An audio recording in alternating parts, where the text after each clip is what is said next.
We are concerned that our government hasn't done enough to protect some communities in the country. Unfortunately, they seem unresponsive to our calls. How would you suggest we put more pressure on them to prioritize these issues?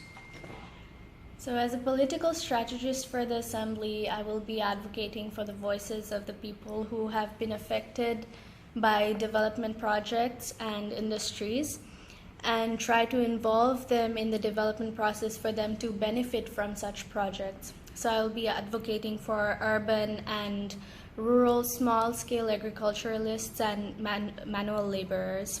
So besides the fact that due to its variety of members, the Assembly is able to transcend regional and class divisions, I can also use my advocacy networks and persuasion skills to frame the issue to attract transnational attention, which should consequently inspire collective activism or collective action.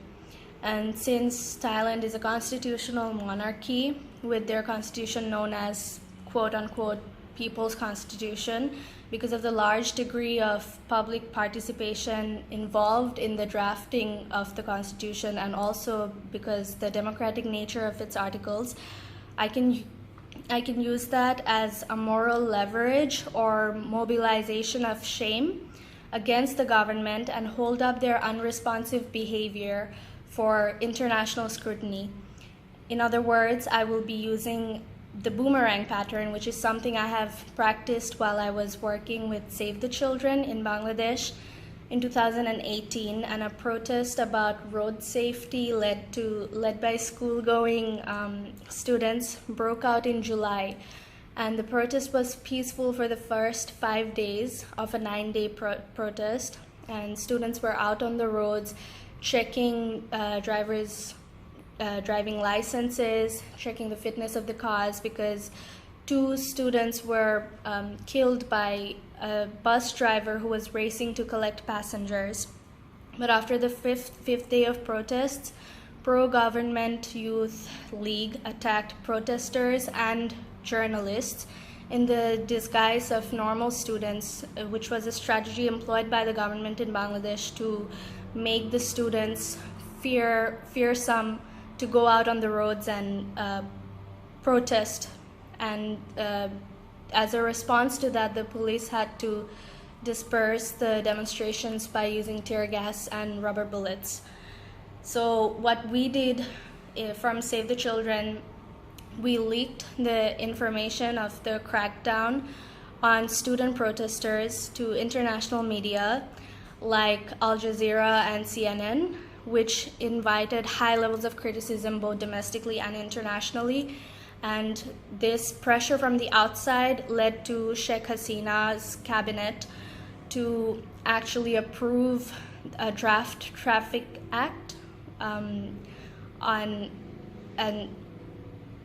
she enabled capital punishment for intentional roadkill and for 5 years maximum prison for unintentional motor vehicle accidents. Save the Children urged the government to meet the demands of the students and to ensure the safety of the protesting students.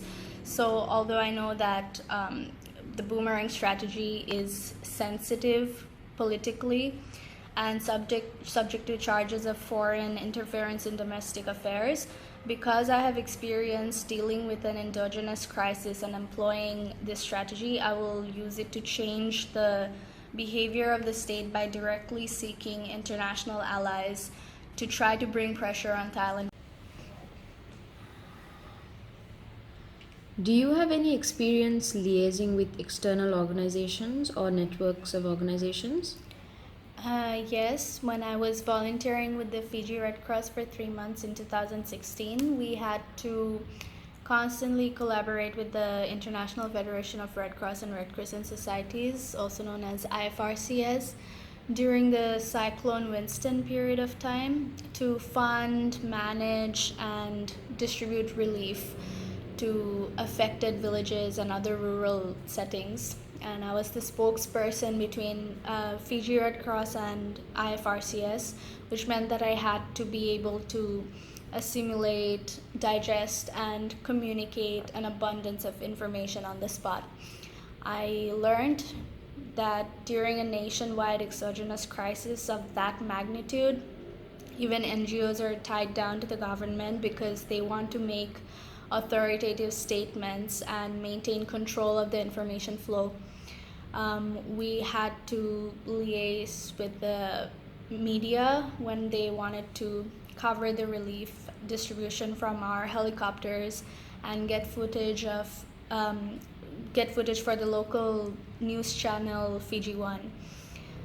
It became a task because with such high levels of uncertainty and surprise, inside the media, crisis news reporting is not a routine event for the journalists reporting the event. So I had to be able to communicate our strategies and accomplishment, as well as persuade for donations and support in a diplomatic manner.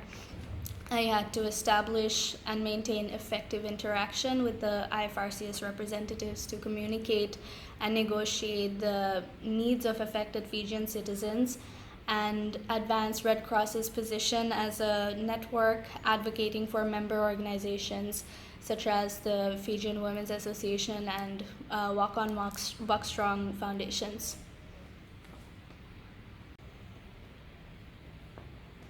Have you ever had to translate positions on complex issues into reader-friendly as well as policy-relevant language? Yes, during both my tertiary education period and previous work experiences, I have been able to communicate with a wide range of audiences and translate complex jargon, mostly related to policies and constitutions, into something more comprehensible to my target audiences. I usually revert to the use of transposition and substitute one word class to another without changing the meaning, which was intended to be delivered by the original text. And I think that my higher level studies on world English literature during my international baccalaureate diploma course and my degree in global studies in media and communication definitely helped in this area of expertise as well.